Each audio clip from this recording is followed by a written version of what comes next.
Ever get into your car, turn the ignition on and try to adjust the clock for whatever reason, and when doing so nothing happens?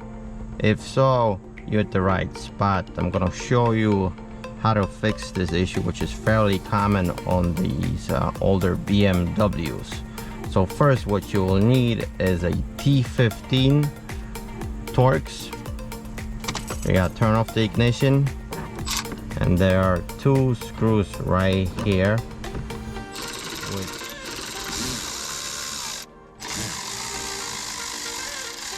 once you're done, so easily pull out the cluster itself out of its placement, and what that will expose two plugs that plug into the back of the cluster. So you have to do is press this here and lift it up. The first one will come out, and same thing on the other side. There we have it, and the cluster is free now. You could remove it. So I'll go on a bench and I'll show you what you need to do to fix this clock issue.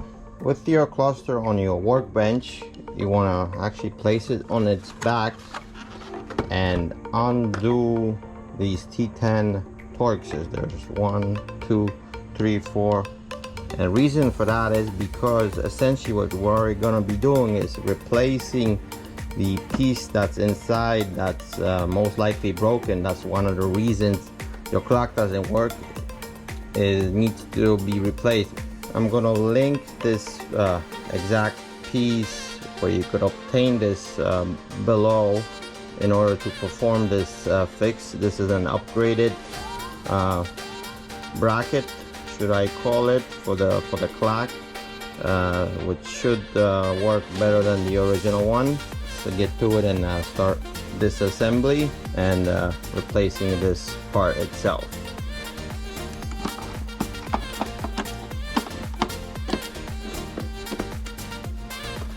Once you remove the T10 bolts, now you could flip it around and take these out. These should pull out right up. They're the same, so you need to worry about confusing them. And then you could place this on its back again, and you could remove the back. This exposes us to the rear of the panel. What we're interested in is actually the front, which is right here.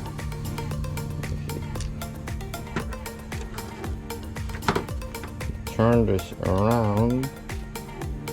First step actually is you have to take off this overlay and put it to the side, and you could take this out. It just pulls out, and that exposes us to the area where we have to install this new piece, which actually we actually have to trim or break these original tabs in order for this to fit properly. So I'm going to go ahead and do so. You want to be gentle with it. It should fry off very like so easily, because this is a 1-year plastic at this.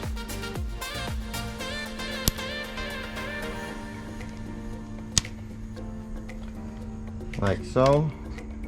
It went flying somewhere, but now once you have removed the existing tabs, it's very important, because that will make the installation much easier of this new piece, to break them off as evenly as possible, because this piece right here, it actually has to tuck underneath there like this, because the whole pieces, these legs have to point up, and they basically go under. So if you have something protruding from the edge, it will be harder to install this beneath.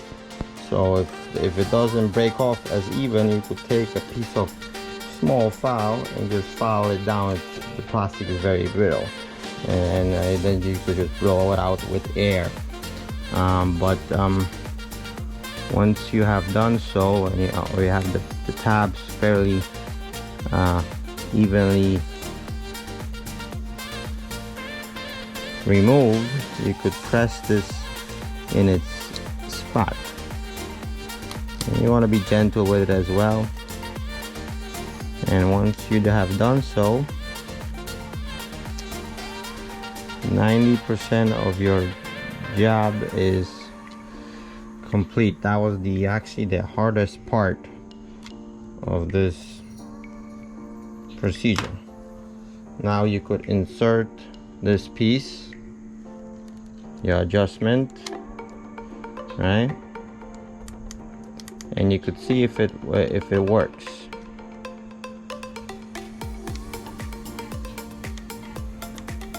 See?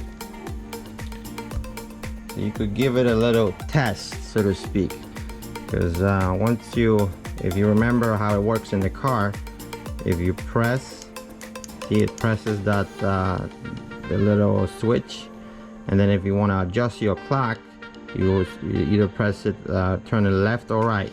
So these two legs that stick out of the new piece serve this purpose. So watch.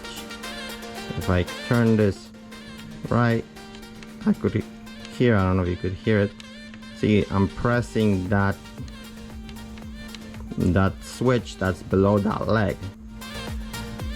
And same thing on this side, which means now my adjustment is back, because that was the only reason the clock stopped working, because those original legs that were part of this piece from the factory have been they disintegrated from time, because the car is hot in the summer, and over 20 years that what happened. It's basically the plastic gets so brittle that once you try to turn it, they'll just break off. Now that we have completed our work, we could start putting this thing back on. We could bring back the back cover.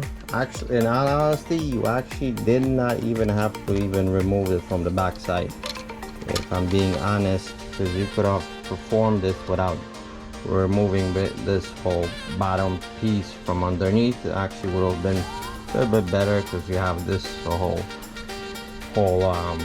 gauge cluster a little bit elevated, but it doesn't change anything. You had it on nice soft drag. There shouldn't be anything that should happen to it. You want to replace your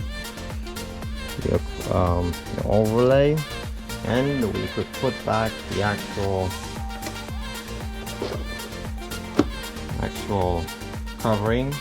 I'm going to replace these, and you could clearly hear now that the switches are being activated or pressed when I press them. See, left, right, you hear an audible noise, and same thing when pressing them. All right, now we gotta reverse it and replace these screws that we have removed to keep everything in place.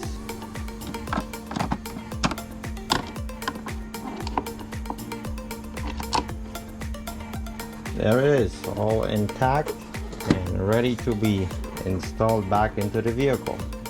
Obviously the installation is in the reverse order, so you just want to bring it back in over here. Get the plugs, plug them in real quick, and once they're plugged in, make sure it's nicely fastened. And we could slide the cluster back in.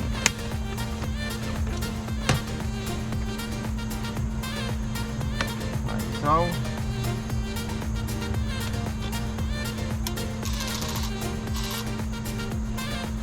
Reinstall the 15 screws.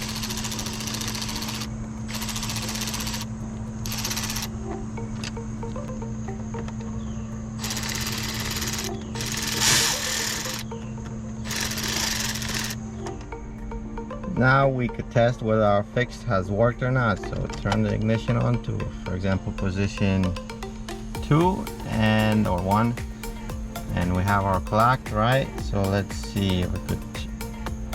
Oh, look, it actually works. Look at that. Our clock is back, so we could change from AM to PM, or 24-hour clock for the matter. So our fix has worked. That was that easy, and you could enjoy your time setting back on your car again. If that was helpful, make sure you hit a like, consider subscribing, and I'll catch you in the next one. Peace.